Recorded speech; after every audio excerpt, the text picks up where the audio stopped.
Chemistry में एक अति महत्वपूर्ण टॉपिक है जो कि परीक्षा के लिए बहुत महत्वपूर्ण है। इस चैप्टर में ये प्रश्न जो है 8 से 9 बार पूछा गया है। तो हम कह सकते हैं संयुक्त आपन सिद्धांत जो है सबसे ज्यादा पूछा है। इसको शॉर्ट फॉर्म में हम लोग बीबीटी के नाम से जानते हैं। इसको कहते हैं बीबीटी थ्योरी। बताइए, बी को बोलते हैं वैलेंसी और डी को बोलते हैं बॉन्ड और टी का मतलब कहते हैं theory, valency bond theory. Hindi में पूरा नाम हो जाएगा वैलेंसी मतलब संयुक्ता, बॉन्ड मतलब आबंध और थ्योरी मतलब सिद्धांत। संयुक्त आबंध सिद्धांत के नाम से इसको जानते हैं। ये सिद्धांत की बात करते हैं। सिद्धांत से पहले वैज्ञानिक का नाम याद रखिएगा। इसको सिद्धांत को देने वाले पहले वैज्ञानिक हैं जिन्होंने सिद्धांत के बारे में इसकी गणना की थी। इसका नाम था पहले लीनियस पॉलिंग। वैज्ञानिक का नाम क्या था? Linnaeus polling. लीनियस पॉलिंग इन्होंने ही बीबीटी थ्योरी दी थी। बीबीटी मतलब वैलेंसी बॉन्ड थ्योरी, संयुक्त आबंध सिद्धांत को देने वाले वैज्ञानिक का नाम था क्या? लीनियस पॉलिंग ने ये थ्योरी दी थी। कब दिया था तो ये भी जान लीजिएगा। इसको देने वाले वैज्ञानिक लीनियस पॉलिंग थे और इन्होंने 1931 में थ्योरी दी थी। कब दी थी?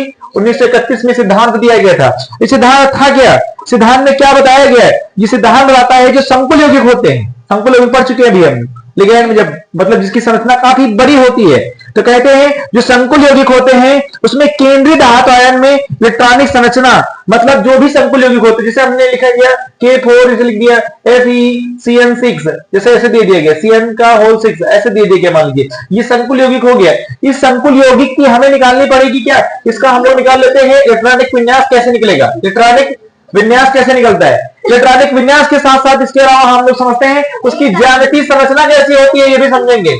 ज्यामितीय संरचना कैसी होती है, इलेक्ट्रॉनिक विन्यास भी पता लगाते हैं, ज्यामितीय संरचना भी पता लगाते हैं। इसके अलावा इसमें इसके चुंबकीय गुण कैसे होते हैं, संकुल यौगिकों के चुंबकीय गुण कैसे होते हैं, इस सिद्धांत को बताने के लिए भी वैज्ञानिक ने लीनियस पॉलिंग ने सिद्धांत बनाया। ये सिद्धांत क्या कहलाया? संयुक्त आबंध सिद्धांत है। इस सिद्धांत का मेन उद्देश्य क्या था कि जितने भी प्रकार के संकुल यौगिक होते हैं उन संकुल यौगिकों की चुंबकीय गुण कैसे होते हैं, उनकी ज्यामितीय संरचना कैसी होती है, उनमें इलेक्ट्रॉनिक विन्यास कैसा होता है, इन सब के बारे में गणना करने के लिए वैज्ञानिक लीनियस पॉलिंग ने 1931 में एक सिद्धांत पारित किया। वही सिद्धांत कहलाया संयुक्त आबंध सिद्धांत। शॉर्ट फॉर्म में इसको हम वीबीटी थ्योरी के नाम से भी जानते हैं, वैलेंसी बॉन्ड थ्योरी के बारे में। अब इसमें कुछ ऐसे इनकी महत्वपूर्ण सिद्धांत थे या महत्वपूर्ण बातें थी जो इसके लिए इंपॉर्टेंट मानी जाती हैं। तो पहले बात क्या थी इनकी, इसके बारे में हम लोग पहले ध्यान समझेंगे। तो पहली बात हम लोगों को समझना है, हम लोगों ने लिगैंड में बहुत अच्छे से इसको समझा था और लिगैंड से ही थ्योरी यहां पर बनती है। तो इसके बारे में हम लोग पहले समझते हैं कि और तत्व की अपेक्षा इस तत्व में क्या बात कही गई है। तो पहले की अगर हम बात करते हैं तो इस सिद्धांत में पहला सिद्धांत क्या कहता है इसके बारे में समझते हैं। तो इस सिद्धांत में कहते हैं केंद्रीय धातु परमाणु के पास आबंध बनाने के लिए रिक्त कक्षक उपस्थित होती है। ये कक्षक धातु की समन्वय संख्या के बराबर होती है। समझ लीजिएगा, हमने कहा जैसे एग्जांपल ले लेते हैं, जैसे मान लीजिए CN को बीच में रख देते हैं और यहाँ पर कई सारे तत्व मान लीजिए जैसे कह दिया गया Fe मान लो यहाँ पर रखे गए। एग्जाम्पल समझा है, समझ लीजिएगा। जैसे मान लीजिए Fe4 है तो ये बाहर तत्व जो होते हैं ये भेजते हैं, क्या भेजते हैं? इलेक्ट्रॉन युग्म भेजते हैं। याद करो, जो भेजेगा जो देगा वो क्या कहलाएंगे? सारे लिगैंड कहलाते हैं। क्या कहलाते हैं? लिगैंड कहलाते हैं। तो लिगैंड क्या करते हैं? इलेक्ट्रॉन युग्म देते हैं। इलेक्ट्रॉन युग्म क्या करते हैं? देते हैं। किसको देते हैं? केंद्रीय धातु परमाणु को देते हैं। इलेक्ट्रॉन युग्म दे रहे हैं तो इसके पास स्थान है तभी तो ले रहा है। अगर हमारे पास जगह नहीं तो हम काहे बोला बैठाएंगे 50 लोगों का, क्या भैया तुम बैठो तुम बैठो। कोचिंग में जितनी सीटें उतने लोग बैठोगे। तो यही कह रहा है केंद्रीय धातु परमाणु को इलेक्ट्रॉन लेने की क्षमता होती है, लेकिन उसके पास रिक्त स्थान होना चाहिए तभी इलेक्ट्रॉन ग्रहण कर पाएगा, अन्यथा इलेक्ट्रॉन ग्रहण नहीं कर पाएगा। यही बीबीटी थ्योरी का पहला पॉइंट था कि किसी भी केंद्रीय धातु परमाणु को इलेक्ट्रॉन ग्रहण करने की पर्याप्त मात्रा में क्षमता होती है, उसके अंदर इतना रिक्त स्थान पाया जाता है कि वह किसी भी लिगैंड से इलेक्ट्रॉन युग्म को ग्रहण कर सकता है। पहला पॉइंट समझ आया कि नहीं? बताइए, आपको पहला पॉइंट क्लियर हो गया होगा। ठीक है, ये जो संख्या होती है ये कितनी संख्या बराबर होती है? तो एक होती है समनव्य संख्या होती है। एक क्या होती है? समनव्य संख्या। इसको निकालना कैसे आता है इसके बारे में हम लोग बाद में अलग दूसरे वीडियो में समझेंगे कैसे चीजें निकलती हैं। आज पहले हम लोग बीबीटी थ्योरी समझ लेते हैं इसके बारे में। तो कोई पूछेगा रिक्त स्थानों की संख्या किसके बराबर होती है, तो आप आंसर करिए किसके बराबर होती है? समनव्य संख्या के बराबर होती है। किसी भी धातु परमाणु में इलेक्ट्रॉनों की संख्या किसके बराबर होती है? इसकी समनव्य संख्या के बराबर होती है। बात समझ में आ गई होगी। दूसरी बात आती है धातु के रिक्त संकरित कक्षों में लिगैंडों के भरे हुए कक्षकों के अधिव्यापन के मध्य के लिए लिगैंड के मध्य एक बीच निर्माण होता है जिसे उपसह संयोजी कहते हैं। समझो इस पर, यहां पर ये केंद्रीय धातु परमाणु है, ये कौन सा परमाणु है, केंद्रीय परमाणु, और ये क्या है लिगैंड। इनके बीच में क्या करना होता है, एक बॉन्ड बनाना होता है। जो बॉन्ड बनकर निर्माण होता है उसी को कहते हैं उपसह संयोजी बंध। कल के बारे में बात कर चुके थे, लिगैंड जब पढ़ा रहे थे तो हमने कहा था कि जो एक दंती होते हैं उसमें एक दाता परमाणु जाता है, एक युग्म जाता है। द्विदंती में दोनों जाते हैं, और एक जाएगा तो एक साथ संयोजी बंध बनाएगा, दो जाएंगे तो द्विसंयोजी बन जाएंगे। फिर उभय बहुदंती थे, बहुदंती में दो से अधिक जितने भी दाता परमाणु होंगे सबके सब बॉन्ड बनाते हैं, कौन सा, उपसह संयोजी बनाते हैं। लेकिन एक होता है उभय तंतुक, उभय तंतुक में दो दाता परमाणु तो होते हैं लेकिन दो में से एक क्या करता है, उपसह संयोजी बनाता है, एक बनाते नहीं है। अर्थात एक जो है अपन रखा दिखावत, हम नहीं रहा, हम छोड़ चले जाओ, वो वाला हाल। हम तो जाएंगे सजन तुमको भी ले जाएंगे, है ना, ऐसे कहावत, हम तो जाएंगे सजन तुमको भी ले जाएंगे, हम तो डूबेंगे सनम तुमको भी ले डूबेंगे। वही वाली कहावत है कि दो मां से एक बाण बनाएगा, एक नहीं बाण बनाता है। बात समझ आ गई होगी। यही चिता रहे हैं कि जो भी इलेक्ट्रॉन, जो भी केंद्रीय धातु परमाणु लिगैंड से संबंध बनाएगा, अर्थात जो बॉन्ड ट्रांसफर करेगा, ठीक है, धातु में जो इलेक्ट्रॉनों को ट्रांसफर करेगा, वो इलेक्ट्रॉनों को ट्रांसफर करने की बात करता है। इलेक्ट्रॉन ट्रांसफर करने के बीच जो बॉन्ड बनता है उसे कहते हैं सहसंयोजी बंध, और ये सहसंयोजी बंध केंद्रीय धातु परमाणु और लिगैंडों के बीच बनता है। यही दूसरा पॉइंट बताया गया था बीबीटी थ्योरी का। बस समझ आ गई होगी। और जब ये बनाते हैं तो अतिव्यापन करते हैं। अतिव्यापन मतलब होता है जो इलेक्ट्रॉनों के बीच में जो संबंध होता है, इलेक्ट्रॉन ट्रांसफर करते हैं जिनके बीच में एक बॉन्ड बनता है, उसी को अतिव्यापन कहते हैं, और सहसंयोजी बंध के निर्माता है। बात समझ आ गई होगी, ठीक है। तीसरी बात आते हैं, जब ये बॉन्ड का निर्माण करते हैं, बॉन्ड निर्माण करेंगे तो पाई बंध निर्माण करते हैं। क्या होते हैं, पाई बंध। तो जितने भी बॉन्ड बनाएंगे सबका एक कौन सा बंध बनाएंगे, पाई बंध। लेकिन जब हम बीबीटी थ्योरी की बात करते हैं, अभी जितने लिगैंड बना रहे हैं सब पाई बंध बनाते हैं, लेकिन जब उपसह संयोजी आबंध की बात हम लोग करते हैं तो इस उपसह संयोजी बंध में पाई बंध नहीं बन पाता है, पाई बंध नहीं बन पाता है, ये कमी हो जाती है। बीबीटी थ्योरी बताया गया है कि बताते हैं संयुक्त आबंध सिद्धांत में जितने भी पाई बंध का निर्माण होता है सब में पाई बंध बनना चाहिए था, लेकिन इस थ्योरी में बताया गया है पाई बंध नहीं बनता है, अर्थात अनुपस्थित होता है। पाई बंध क्या होता है, अनुपस्थित होगा। जब अनुपस्थित होगा तो पाई की जगह पर दूसरा बॉन्ड बनता है। कौन सा बॉन्ड, कौन सा बॉन्ड बनता है, पाई के अलावा दूसरा बॉन्ड। अभी बताया थे, फर्स्ट में पढ़ा रहे थे, दो प्रकार के बॉन्ड होते हैं, पाई बंध होता है, दूसरा होता है आपका सिग्मा बंध होता है। पेपर में खूब क्वेश्चन पूछा जाता है फर्स्ट ईयर में आपका, सिग्मा और पाई बंध में अंतर बताइए। सिग्मा बंध जो बनता है वो एस एस कक्षकों को मिला के बनता है, सिग्मा बंध एस एस कक्षकों को मिलाकर सिग्मा बंध का निर्माण होता है। जबकि पाई बंध जो होता है वो पी पी कक्षक को मिला के बनता है, डी डी कक्षक को मिला के बनता है, पी और डी कक्षक को मिला के बनता है। मतलब केवल एस और एस ही सिग्मा बनाते हैं, बाकी सभी जितने होते हैं उसका क्या बनाते हैं, पाई कक्षक बनाते हैं। तो एक चीज समझ में आ गई है कि वीबीटी थ्योरी में पी डी और एफ इनसे कोई मतलब नहीं होता, क्योंकि ये सब कौन सा बॉन्ड बनाते हैं, पाई बॉन्ड। और पाई बॉन्ड बीबीटी थ्योरी में नहीं बनता है। बनता कौन सा बॉन्ड है, सिग्मा बॉन्ड। और सिग्मा बॉन्ड कौन से कक्षक बनाती है, एसएस कक्षक बनाती है। तीसरा पॉइंट था, बात समझ आ गई नहीं आ गई। यही तीनों सिद्धांत हैं जो कि बीबीटी थ्योरी पूछे गए थे, और बीबीटी थ्योरी यही है, इसके बारे में पूछा गया, बहुत इंपॉर्टेंट है। सभी लोग अच्छे प्रकार से इसको पढ़ लेंगे, समझ में आ जाएगा। कोई दिक्कत हो तो नेक्स्ट दिन पूछेंगे। चौथी बात एक बार और समझ लेते हैं। हाँ, इसमें कई सारे पॉइंट, लेकिन हम 5 पॉइंट समझ लीजिए, बहुत है। 3 समझ में आ गए होंगे, चौथा पॉइंट समझिएगा क्या होता है। कहते हैं जब अंदर डी कक्षकों का प्रयोग करने और संकुल यौगिकों में अयुग्मित इलेक्ट्रॉन संख्या होती है। अयुग्मित समझ रहे हैं ना क्या होते हैं, ऐसे इलेक्ट्रॉन युग्म जिसमें पूरी कक्षकें भरी ना हो। जैसे हम कहें डी कक्षक में 5 कक्षकें होती है, इलेक्ट्रॉन कितने भरेंगे, 10 भरे जाएंगे, और 10 में से 10 और नहीं भरे होंगे। इसका मतलब है कि एक कक्षक, द्विकक्षक, 3 कक्षक, कोई न कोई कक्षक क्या होगी, खाली होगी। जो कक्षकें खाली होंगी उन्हें क्या कहेंगे, अयुग्मित। अयुग्मित कक्षकें होने के कारण ही, अयुग्मित कक्षकें होने के कारण ही ये बीबीटी थ्योरी प्राप्त होती है। अगर ये खाली नहीं होगी तो ये इनसे इलेक्ट्रॉन नहीं ले पाएंगे। इलेक्ट्रॉनों को लेने के लिए इनके रिक्त स्थान खाली होना चाहिए, अर्थात ये कक्षकें क्या होनी चाहिए, खाली होनी चाहिए। खाली होने के लिए सिद्धांत आता है, बात समझ में आ गई होगी। जब इलेक्ट्रॉन भरे जाते हैं, इन्होंने कहा जब इलेक्ट्रॉन भरे जाएंगे तो इनका चक्कर होता है, अर्थात चक्कर में एक इलेक्ट्रॉन घड़ी की दिशा में भरा जाएगा और घड़ी की विपरीत दिशा में, अर्थात एक क्लॉकवाइज भरा जाएगा और एक एंटी क्लॉकवाइज भरा जाता है। देखा होगा जब आपने कक्षके भरते हैं तो एक इलेक्ट्रॉन ऐसे भरते हैं, एक ऊपर की ओर भर देते हैं, एक ऐसे भर देते हैं नीचे की ओर। तो इसको एक ऊपर जो आ रहा है क्लॉकवाइज है घड़ी की दिशा में, और जो ऊपर से नीचे की ओर आ रहा है ये एंटी क्लॉकवाइज है। तो 2 प्रकार के यहाँ पर इलेक्ट्रॉनों को भरने का युग्म होता है, एक क्लॉकवाइज होता है और एक एंटी क्लॉकवाइज होता है। बात समझ में आ गई होगी, ठीक है। फिर कहते हैं कि केंद्रीय धातु परमाणु या आयन के अंदर वाले कक्षकों में उपस्थित इलेक्ट्रॉन आबंध बनाने में भाग नहीं लेते हैं। बात समझिएगा, जहां पर जैसे ये केंद्रीय परमाणु है, इसमें जान लीजिए कई सारे इलेक्ट्रॉन होंगे, केंद्रीय धातु परमाणु के अंदर कई सारे इलेक्ट्रॉन होंगे, लेकिन इसमें जो अंदर वाली कक्षक में इलेक्ट्रॉन होंगे जो वो किसी प्रकार का आबंध बनाने का योगदान है। समझो इसके बारे में, जैसे मान लो ये सोडियम है, जैसे हमने मान ली ये साइनाइड है, इसको हमने ऐसे बना लिया, इसमें यहां पर इलेक्ट्रॉन होंगे, यहां पर इलेक्ट्रॉन है, यहां पर इलेक्ट्रॉन है, अंदर वाले ये हमारे ये बाहर वाले दोनों, ये बाहर वाले इलेक्ट्रॉन, तो ये बॉन्ड बनाएंगे, लेकिन ये अंदर वाला बॉन्ड निर्माण नहीं करता है। अर्थात किसी भी तत्व के केंद्रीय धातु परमाणु में जो केंद्र के अंदर पाए जाने वाले अंदर इलेक्ट्रॉन होंगे, वो किसी भी प्रकार के बंध का निर्माण नहीं करेंगे। बंध का निर्माण वही करेंगे जो अपनी कक्षक से क्या होंगे, बाहर होते हैं। तो अपनी कक्षक से बाहर होने सिद्धांत क्या कहलाते हैं, आबंध सिद्धांत बनाने में भाग लेते हैं। ये सिद्धांत पूरा थ्योरी क्या कहलाती है, संयुक्त आबंध सिद्धांत। पेपर के लिए महत्वपूर्ण है, 8 से 9 बार क्वेश्चन एग्जाम में आ चुका है, तैयारी कर लीजिएगा। सीमाएं, अब हम लोग पढ़ते हैं संयुक्त आबंध जो बनाया गया था, इसकी कुछ ना कुछ कमियां नहीं होंगी।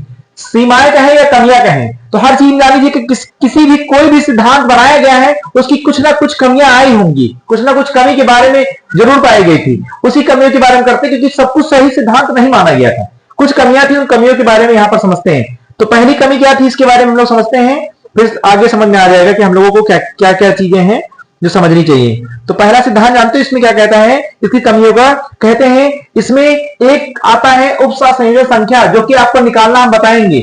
उपसह संयोजन संख्या क्या होती है, ये इस सिद्धांत के द्वारा उपसह संयोजन संख्या की जो स्पेक्ट्रम रेखाएं होती है, स्पेक्ट्रम रेखाएं समझते क्या होती हैं, जैसे प्रकाश की किरणें आती हैं तो वो देखो कुछ इसकी क्षमता पाई जाती है, तरंग जिसको कहते हैं। तो इस सिद्धांत के द्वारा उपसह संयोजन संख्या की स्पेक्ट्रम रेखाओं की गणना नहीं की जा सकी थी। ये पहला कमियां पाई गई।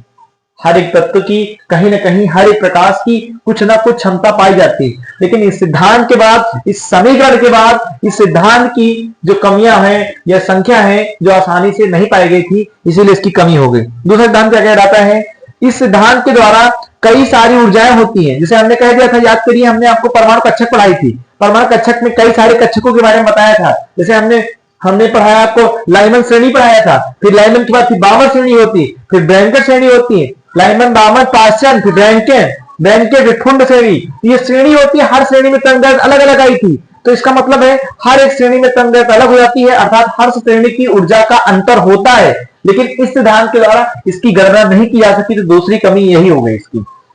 तीसरी सिद्धांत आते हैं, इस सिद्धांत के द्वारा कौन सा लिगैंड अत्यधिक प्रबल है और कौन सा लिगैंड अत्यधिक दुर्बल है, इस सिद्धांत की गणना इस सिद्धांत के द्वारा नहीं की जा सकी। अर्थात लिगैंड दुर्बल है कि कमजोर है, अर्थात दुर्बल या कमजोर है, या हम कह सकते हैं लिगैंड में कितना ज्यादा मात्रा में पाया जाता है, उसके बारे में भी हम सिद्धांत नहीं समझ पाए थे। बात समझ में आ गई होगी, ये तीसरा पॉइंट था। इसके अलावा इसके द्वारा कोई भी उपसह संयोजन संख्या होगी, जैसे कहते हैं उपसह संयोजन संख्या 3 आई, 4 आई, 5 आई, 6 आई, जितनी भी संख्या आती है, आंसर जो आता है हल करने पर अभी आएगा, बताएंगे इसके बारे में।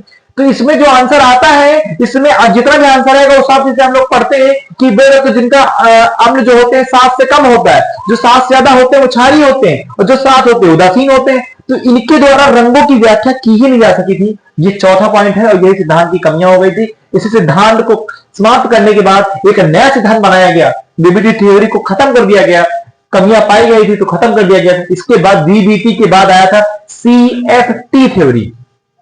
दूसरा कौन थ्योरी आई, सीएफटी। इसको कहते हैं क्रिस्टल क्षेत्र सिद्धांत के नाम से जानते हैं, इसको कहते हैं क्रिस्टल क्षेत्र सिद्धांत के नाम से जानते हैं, और ये भी सिद्धांत आपका प्रचलित है। इस पेपर में जो भी जान लीजिएगा, अगर क्रिस्टल क्षेत्र सिद्धांत या तो संयुक्त आबंध सिद्धांत, इनमें से एक कोई परीक्षा में आएगा, जान लीजिएगा। और अगर ये आएगा तो 3 नंबर का क्वेश्चन आएगा, जान लीजिएगा।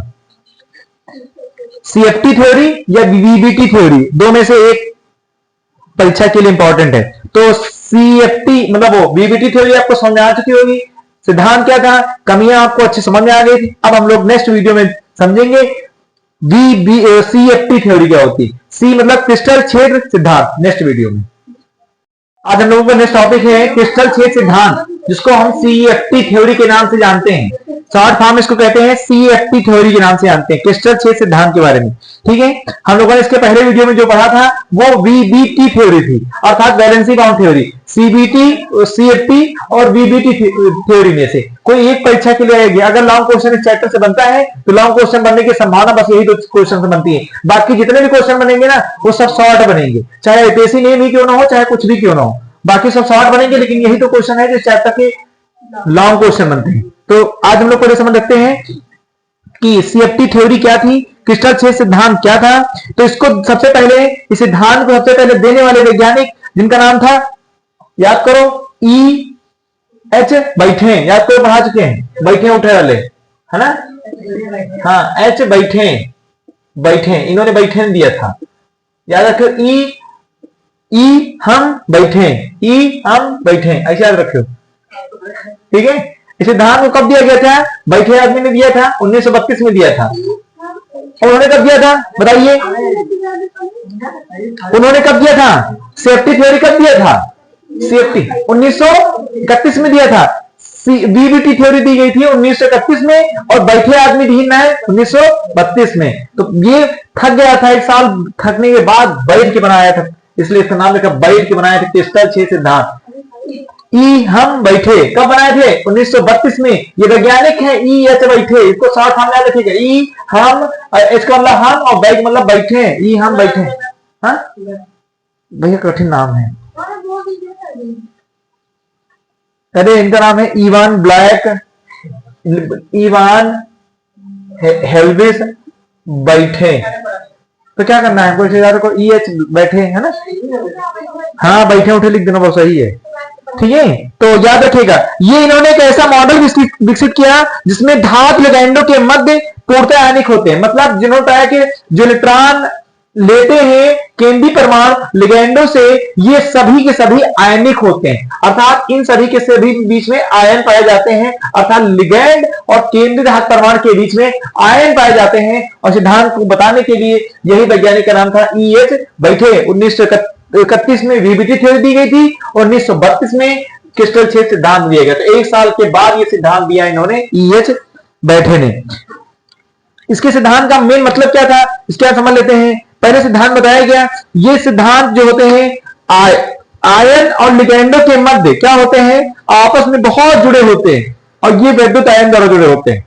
मतलब इनके बीच में एक बॉन्ड बनता है, एक बीच के आयन बनता है, कौन कौन के बीच में? लिगैंड और धातु के बीच में। वही लिगैंड और किस धातु आयन, धातु आयन मतलब जिसमें जो भी इलेक्ट्रॉन ट्रांसफर करते हैं उनके मध्य क्या करते हैं, एक आयन निर्माण होता है और एक आयन द्वारा जुड़े होते हैं। और जो भी इलेक्ट्रॉन ग्रहण करता है, उसे लीडावेसिड लिगैंड कहते हैं। क्या कहते हैं? लीडावेसिड लिगैंड होते हैं। और ये धनावेसिड से जुड़ते हैं, तो लीडावेसिड और धनावेसिड मिलकर के क्या हो जाते हैं? उदासीन हो जाते हैं, उदासीन लिगैंड का निर्माण करते हैं। और ये द्विध्रुव के रूप में पाए जाते हैं। द्विध्रुव मतलब होते हैं एक पॉजिटिव होते हैं और एक नेगेटिव होते हैं, इसलिए द्विध्रुवी होते हैं। बात समझ आ गई होगी। इसके अलावा फिर बात करते हैं कि आगे क्या बताया गया है। तो सिद्धांत में बताया ये गया है आपका कि सबसे पहले लिगैंड के केंद्रीय धातु के संपर्क में आने पर उपस्थित समान ऊर्जा वाले कक्षक में डी असमान ऊर्जा वाले कक्षकों में विभाजित हो जाते हैं। डी कक्षकों का यह विभाजन ज्यामितीय आधार पर संकुचित होता है। इसके बारे में मेन सिद्धांत यहीं से इंपॉर्टेंट है, इसके बाद समझ लीजिएगा।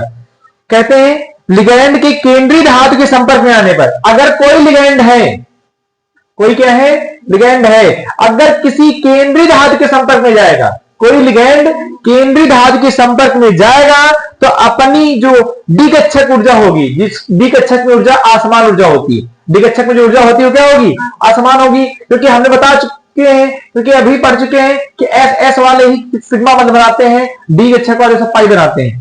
तो यही बताया गया कि जो डी कक्षक होगी जिसमें ऊर्जा असमान ऊर्जा होगी, अर्थात ऊर्जा की मात्रा बहुत क्या होगी? कम होगी, जिसमें ऊर्जा ज्यादा पा ही नहीं जाएगी, उस ऊर्जा को ज्यादा पाना है। जैसे मान लीजिए हमारे पास गड्ढा है, हमको उसको पाटना है, पाटने के लिए क्या करोगे? आप मिट्टी की इकट्ठा करोगे, मिट्टी लेके इकट्ठा कर दो। तो किसी भी केंद्रीय धातु परमाणु के पास इतनी रिक्त स्थान खाली होता है कि वो बाहर से कई सारे इलेक्ट्रॉनों को लेकर के अपनी कक्षक में विपाटित हो जाते हैं। विपाटित मतलब गड्ढे को भर देते हैं। और यही पाटने की संरचना ज्यामितीय संरचना कहलाती है क्या? क्रिस्टल छेद सिद्धांत। मतलब इतना जगह होता है इसके पास ना, कोनो आदमी चले जाए, चाहे पॉजिटिव चले चाहे निगेटिव चले जाओ, सबके अंदर इतनी क्षमता होती है कि सबको ग्रहण करने के लिए, इलेक्ट्रॉनों को ग्रहण करने के लिए अपने कक्षक को विपाटित करना है। और जब विपाटित कर देगा तो एक संरचना, ज्यामितीय संरचना बनती है। वही संरचना कहलाती है हमारी क्या, क्रिस्टल क्षेत्र सिद्धांत।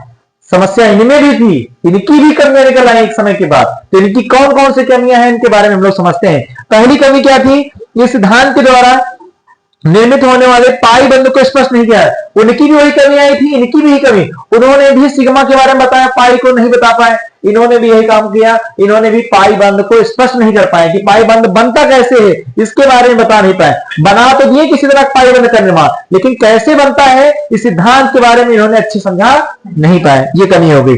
दूसरी बात आती है इसमें, इस सिद्धांत में उन्होंने लिगैंड को महत्व दिया था। उन्होंने लिगैंड को महत्व, एक दाता परमाणु देंगे, दो दाता परमाणु देंगे, दो से ज्यादा देंगे, कितने देंगे निश्चित था भाई। एक दंती, द्विदंती, बहुदंती, उभयदंती सब बताए थे। लेकिन ई ऐसे शख्स निकले, कौन, ई हम बैठे, ई आदमी ऐसे टाइप के हैं, इन्होंने ये बताया नहीं कि लिगैंड में कितनी ऊर्जा ग्रहण करेगा। लिगैंड को सम्मान नहीं दिया।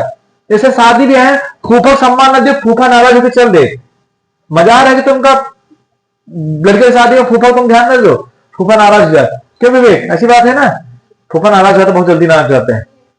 हाँ, तो इसीलिए फूफा को नाराज नहीं होने देना है। फूफा यहाँ पर कौन है, लिगैंड है। लिगैंड इलेक्ट्रॉन ग्रहण कर रहे हैं। अगर लिगैंड इलेक्ट्रॉन ग्रहण करने की क्षमता नहीं पाई जाती है, तो अगर उसको सम्मान नहीं दिया गया, अर्थात उसको कोई महत्व नहीं दिया गया, तो समस्या खड़ी हो जाएगी। यही सिद्धांत में इन्होंने महत्व नहीं दिया था, इसीलिए इनका ये सिद्धांत भी फेल हो गया। इसके बाद कोई भी लिगैंड जो होता है, उनके बीच में आपस में कुछ क्रिया होगी। आपस में क्या होगी, क्रिया होगी। जो क्रिया होती, जो अन्योन्य क्रियाएं होती हैं, वो सिद्धांत में भी बताया गया। जो सिद्धांत में बताया ये गया कि सिद्धांत में कोई भी तत्व होता है वह एक दूसरे से कैसे जुड़ा होता है, अर्थात किस बॉन्ड द्वारा निर्माण होता है, इसके बारे में, सिद्धांत के बारे में गणना नहीं की गई थी। इसीलिए सिद्धांत की कमी बता दी गई थी और इस सिद्धांत को एक समय के बाद खत्म कर दिया गया था। बात समझ आ गई। इस अर्थात इस सिद्धांत के द्वारा हम इसकी वास्तविकता को ही जान सकते हैं। और जब किसी चीज की वास्तविकता को आप नहीं जान सकते, तो एक समय के बाद ऐसा समस्या होगी कि आपको कुछ समय के बाद अपने सिद्धांत को खत्म करना होगा। और जब आपने सिद्धांत को वास्तविकता के बारे में समझे, इसीलिए ये सिद्धांत खत्म कर दिया गया। किसका सिद्धांत, क्योंकि इसकी वास्तविकता को जान पाए, वास्तविकता जान ही नहीं पाए कि सिद्धांत कह क्या रहा है। ठीक है, तो यही अब पेपर में आता है। डिफरेंस क्या है फिर बीबीटी और सीबीटी थ्योरी में डिफरेंस क्या है, तो हम लोग डिफरेंस समझ लेते हैं। आप सभी लोग वीडियो में बने रहिए और अच्छे समझिए, थोड़ा क्लियर आपको समझ में आएगा। सीएफटी और बीबीटी थ्योरी में आपको दोनों में डिफरेंस समझ में आएगा कि अंतर क्या था। सीबीटी, पहले हम लोग बीबीटी थ्योरी समझ लेते हैं। तो बीबीटी थ्योरी समझने के लिए हम लोग समझते हैं कि धातु और लिगैंड के मध्य जो बॉन्ड बनता है वो बीबीटी थ्योरी बनाता है। मतलब धातु के बीच में और जो लिगैंड होते हैं उनके बीच में एक बॉन्ड बनता है, जिसको उपसा संयोजी बॉन्ड कहते हैं। ये बॉन्ड किसमें बनता है, बीबीटी थ्योरी में। बात समझ आ गई। बीबीटी थ्योरी में क्या होता है, एक प्रकार का सिद्धांत का निर्माण होता है। इसके अलावा धातु और लिगैंड के बीच में इसमें सहसंयोजी बंध बनता है, बीबीटी में उपसहसंयोजी बंध बनता है। जबकि सीएफटी में क्या बंध बनता है, तो आयनिक बंध का निर्माण बनता है। याद रखिएगा, बीबीटी में उपसहसंयोजी बंध बनता है और सीएफटी में आयनिक बंध का निर्माण होता है। यही पहला डिफरेंस है। दूसरा डिफरेंस क्या होता है, उसमें किसी भी यौगिकों के केंद्रीय धातु आयन की कक्षकों की संख्या निश्चित होती है। बात समझ में नहीं, तो आप लोग समझिए, बने रहिए वीडियो में थोड़ा। ठीक है, तो इसमें जो है बीबीटी थ्योरी की बात कर रहे हैं, इसमें कक्षकों की संख्या क्या होती है, निश्चित होती है। जबकि सीएफटी में कक्षकों की संख्या निश्चित नहीं होती। अर्थात कौन सा इलेक्ट्रॉन किससे संकरण करेगा, किससे मिलेगा, किससे बॉन्ड बनाएगा, ये सिद्धांत का निश्चित नहीं है। उनका उद्देश्य था सिर्फ इलेक्ट्रॉनों को भरना, अपनी कक्षक को भर लेना, चाहे जितना भरे, चाहे जितना भरे। ठीक है, चाहे जितना भरे, ठीक है, चाहे जितना भरे। तो इलेक्ट्रॉनों को भरने का क्रम नहीं बताया गया, और ठीक है, और इसके बारे में बताया गया। बात समझ आ गई होगी। ठीक है, इसके अलावा तीसरा आता है, इसमें जो संकुल यौगिक होते हैं बीबीटी थ्योरी में, इनके रंग की व्याख्या भी नहीं की गई। कौन सा रंग कौन बनाएगा, काला बनाएगा, पीला, नीला, हरा कौन बनाएगा, इसकी रंग की व्याख्या इन्होंने नहीं की, जबकि इनके सीएफटी में रंग बताया गया, इनमें रंग का नहीं बताया गया बीबीटी में, जबकि सीएफटी में रंगों की व्याख्या की गणना की गई। यही दोनों डिफरेंस है, और पेपर में सीएफटी और बीबीटी में से कोई एग्जाम में इस बार आने की पूर्ण संभावना, क्योंकि 2 बार से पिछली बार नहीं आया, तो अब की बार तैयारी कर लीजिएगा। और लास्ट है कि इसके सेफ्टी में इसमें चुंबकीय गुणों की व्याख्या नहीं की जा सकती है, चुंबकीय गुणों की व्याख्या नहीं की जा सकती है जिसमें बीबीटी में, और जबकि सीएफटी में किसी भी तत्व के चुंबकीय गुणों की व्याख्या की जा सकती है। यही डिफरेंस है बीबीटी और सेफ्टी थ्योरी में, और यहीं से 2 टॉपिक कंप्लीट हो गए। अति महत्वपूर्ण है बीबीटी और सेफ्टी। अब अगले वीडियो में हम लोग समझेंगे कि उपसास संख्या कैसे निकाली जाती है, और उसके साथ साथ आईपीएससी नेम कैसे निकाले जाते हैं, ये नेक्स्ट वीडियो में हम लोग समझेंगे। तो आज के लिए इतना ही, धन्यवाद।